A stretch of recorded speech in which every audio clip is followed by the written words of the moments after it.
got a lot of stuff to clean up. I have all the rods over here, which you can't see. I got stuff laid out in front of me that I bought today in San Antonio. I got some stuff for the kayaks that's going to be going on in the next video. I have too much stuff to clean up, but it's time to get ready. Might be going fishing tomorrow, so that'll be this video, putting the stuff on the kayaks video, and then if I record, it'll be the fishing video. And so that's the plan. But right now, what we're going to do is get started on cleaning all of this stuff up. And I don't know where I want to start first. If I want to mess with all of the stuff from... I need to go through everything. I need to start cleaning on rods. I need to find real cleaning stuff. So let me see if I can find it. There we go. There it is.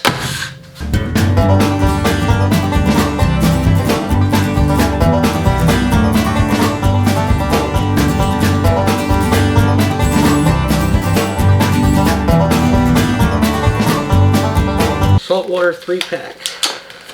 Got real grease, real butter, and real clean. So, some of these are good. I'm just going to take lures and stuff off. So what I'm doing here is I'm just going to cut some of these lures off. I'm going to tie this line up just because it's not really a necessity in having it with these lures on there. I had it from last season when I was still fishing a lot, and then when I got done I just never cleaned any of these things. This one still feels good.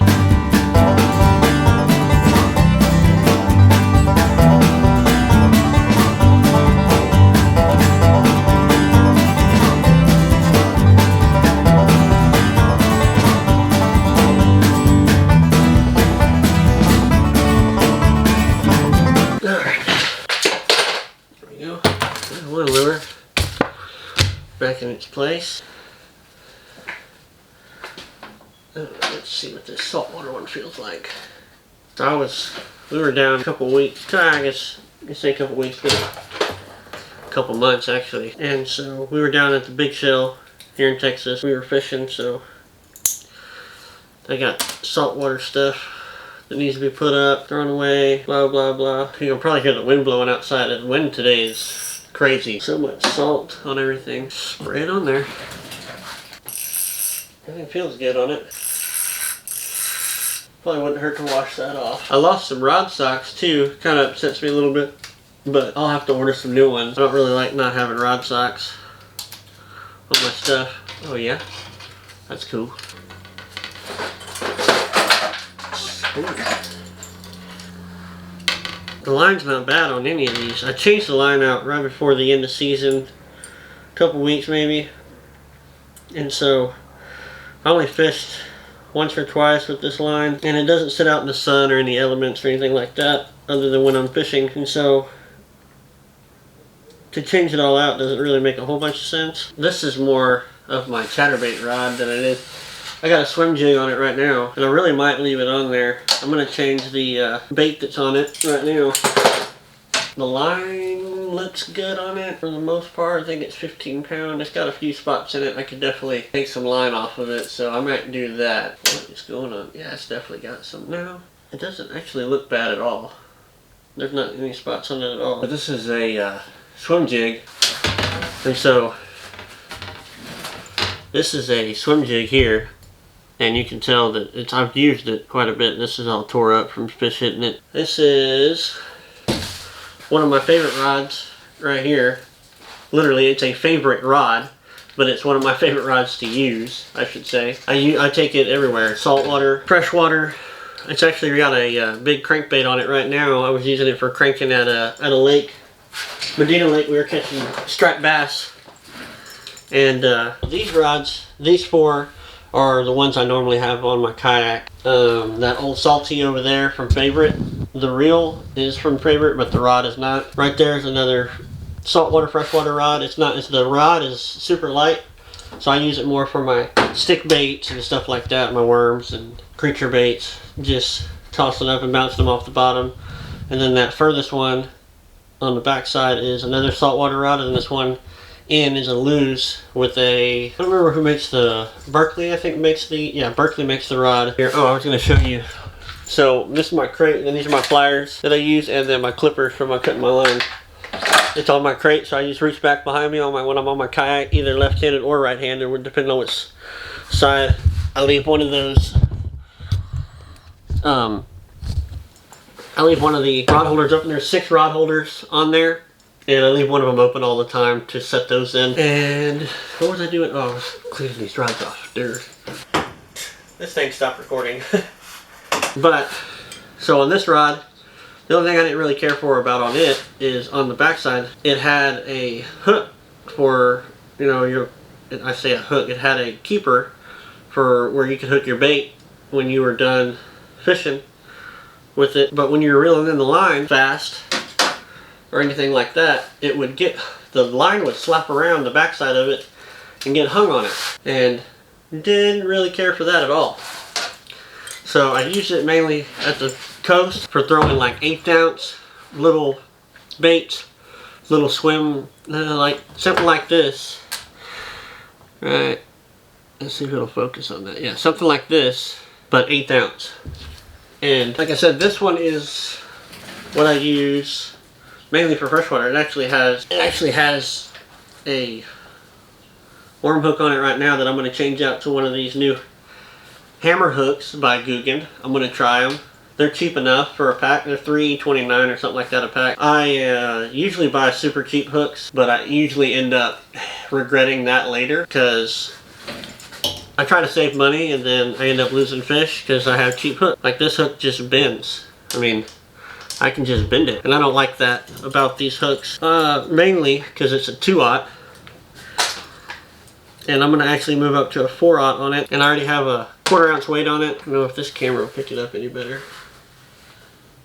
You can see the peg right there. But then you slide your weight back on there. Tie your hook back on. But I'm going to continue to, I think my wife's home. I'm going to continue to clean all this stuff up and get it all organized and go from there. You can hear my dogs barking because I know my wife's home and they want out. Anyways, this is my jig box, I believe. Yes. And this is one of my jigs that I'm really fond of right here. And I just use a Kraken Crawl on the backside of it, which is by Googan Baits. But as of right now, jig box is done. And so I got my hook box, my jig box, everything taken care of. Move those back out of the way. I got some crankbaits that I need to get taken care of right here. Anyways, so let me get some of my saltwater stuff kind of acquired, and we're going to do that part real quick. So bear with me for a minute. Sorry, I got 2 cameras going, but this is my soft plastic box and my popping corks. I don't do much. Yeah, my soft plastic and my popping corks. Here's a popping cork right here. Okay, so I actually filled up an SD card in the middle of trying to finish this up. Like I said, I have my saltwater stuff up here. And got the electric chicken. That was the wrong box. I think it is. No, this isn't it either. These are pretty small too.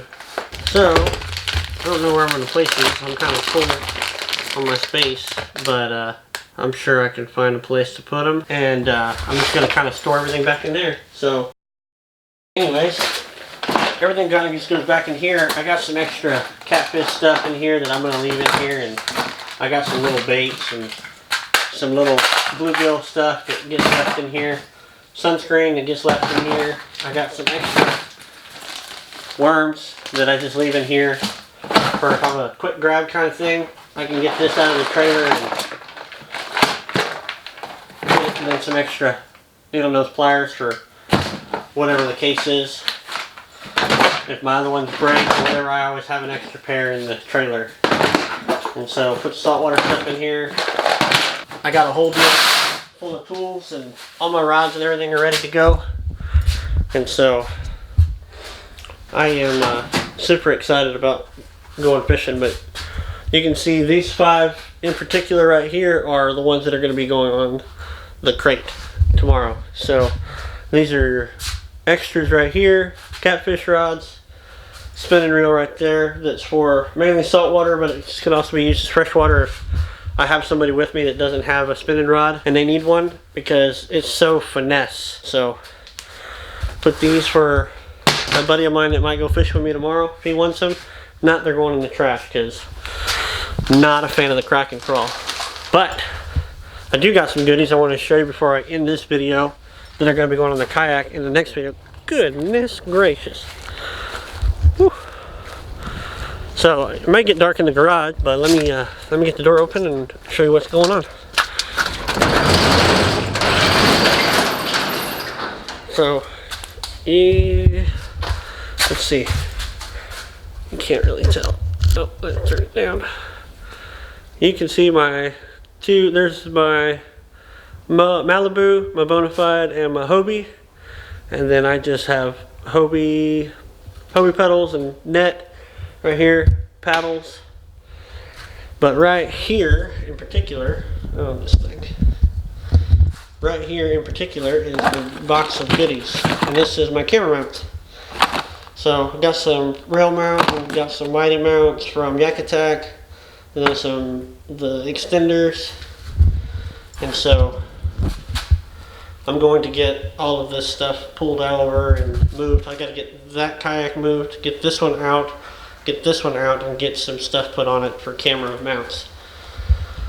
But that is in the next video. So with that knowledge in mind, we're going to close this video out. I hope y'all enjoyed the video I've put together for this. I'm going to go dump these cards on the computer and get ready to edit this video whenever I get an opportunity. But the next video will be me putting that camera stuff on the kayaks. So y'all stay tuned, and hope y'all enjoyed.